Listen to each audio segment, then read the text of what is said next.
All right, real talk. Every plumber has those list of about 10 things, yeah, that every client, customer does, which drives them mad. And they will never say it. But today, this is that video where I make it. And I say it out loud. So some of it is to do with your sanity, some of it is to do with cost, some of it is to do with your time, and some is to do with money. Yeah, so let's just talk about it. Elephant in the room. The quick job method. When someone says to you, it's just a quick job and you'll probably be in and out, 90% of the time, it's not a quick job, yeah? It's something else. It's something which you know requires a bit of time and effort, and you know that this person hasn't really got that time and that effort, but if they start looking at it, they're the best bet for the person to do it. So you jump on it, you probably crack out your tool bag and you get on it, but that's you.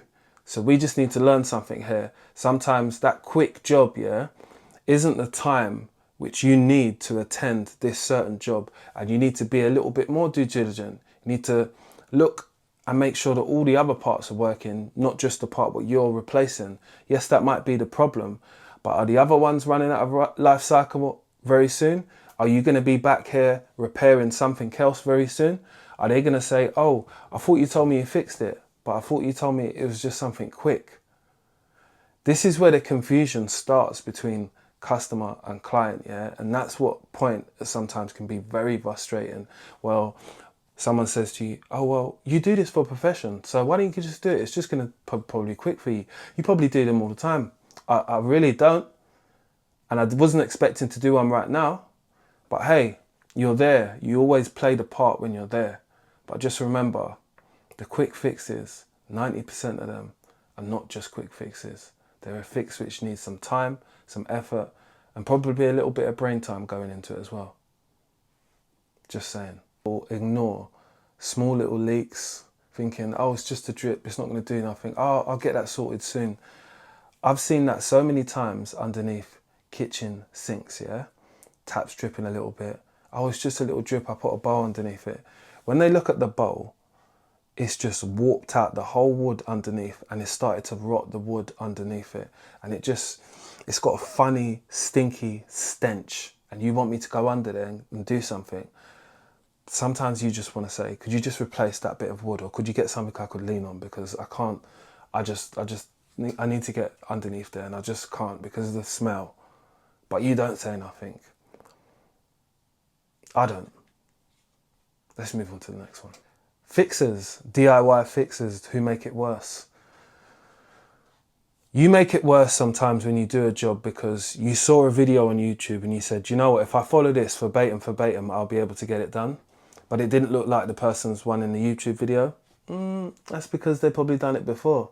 And they probably made sure it was perfect, even though if it probably wasn't. Probably cut the clips up, probably know what to do.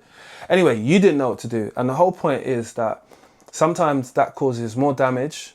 It causes more time when you've got to go and repair something. The amount of sinks what I've seen masticed on to the wall, and the brackets wasn't sitting flush anyway. So the sink was, the wash hand basin was sitting like this or something, or it's up.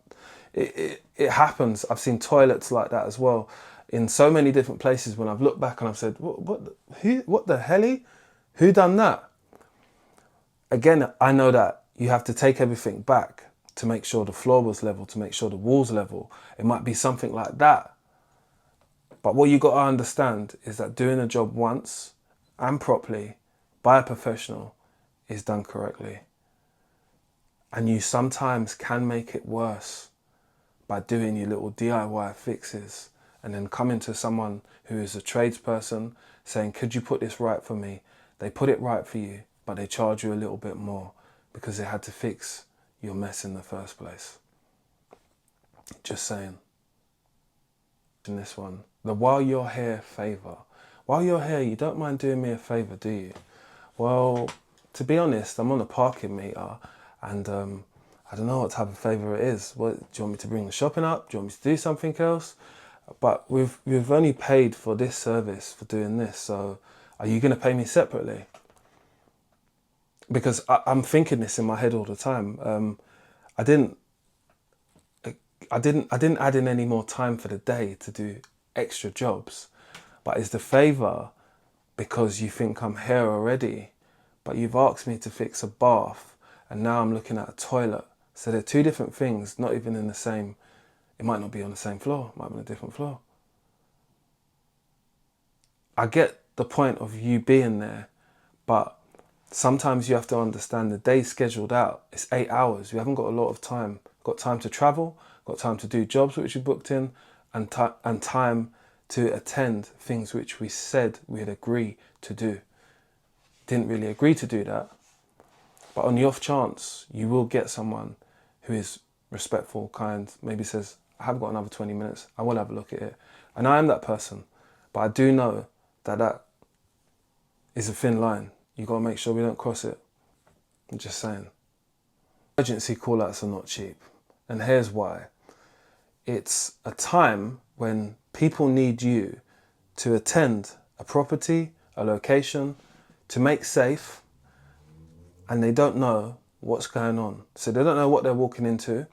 They're knowing that they have to get out their own bed or their chair, wherever they're sitting in, to attend and make safe.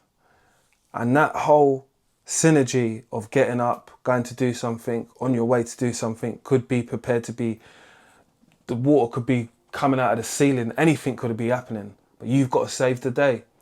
That comes at a cost. You know that someone says it's a small job, don't worry, it's only a small, it might not be a small job. There's a reason for them calling you. There's a reason for them calling you. It's because they can't deal with it themselves and they need someone who's a professional.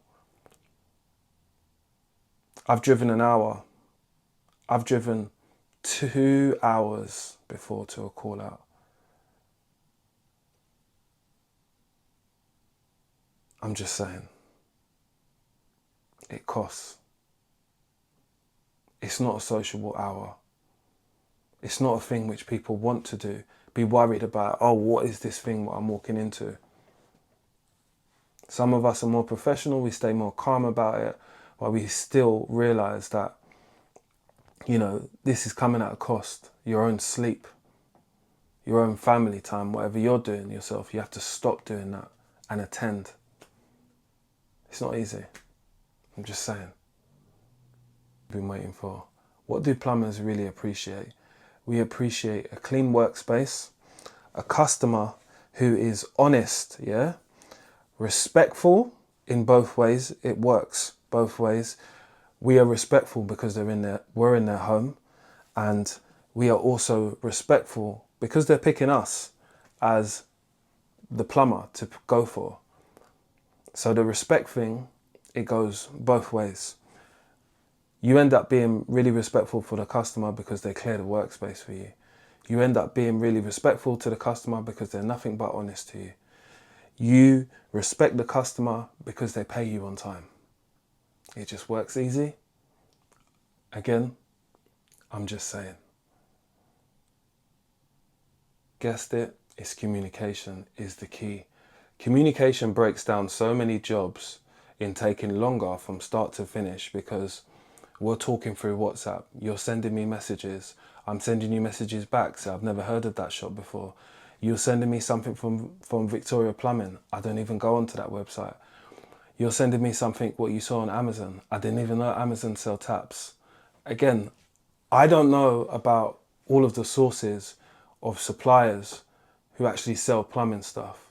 I know about installing the plumbing equipment, appliances. And that is my job. I can always advise on what I feel is good, but the communication has to work both ways. I will always communicate with my customer and tell them, you know, you're having a new bathroom fitted in. Why don't you get a water softener? You know, nobody wants hard water in their bathroom. That's how you get that little lime. I'm thinking about things which actually help them with their end product, not just saying it out of the blue. I know it helps, basically. So these are the little things which help us work together as customer and client. It helps if you communicate with me and tell me that you're not going to be on this day and I won't be able to start work on this day. If you say, yeah, start Friday, and you don't communicate with me and tell me that you have to go somewhere else and for me not to turn up, I'm going to turn up because we've agreed to something, but we've not had the communication back to say, oh, do you know what, the plan's off today? I hope you don't mind. I'm sorry for the inconvenience. Communication. I'm just saying. Different customers. I've worked on my customer service skills, but also understanding where the flaws are on both sides when it comes to communicating, timekeeping, job expectations, but the whole customer-client relationship. It's always something that we can always work on. There are things which don't exist for me in the list which I said today, but there are many things which are going to exist for a lot of plumbers and clients when it comes to getting their next plumber and understanding what they're looking for. Because nowadays people are doing so much research on who they're going to get. It helps, you know, making sure that you're picking the right person for the right job. That's very important. But if you found any help within this video, please do subscribe to my channel. Please do like this video, drop a little comment. Tell me if any of those things will help you moving forward with getting a plumber tomorrow. I'll see you in the comment section below this video. Make sure you like, share and subscribe, and I'll see you on my next upload.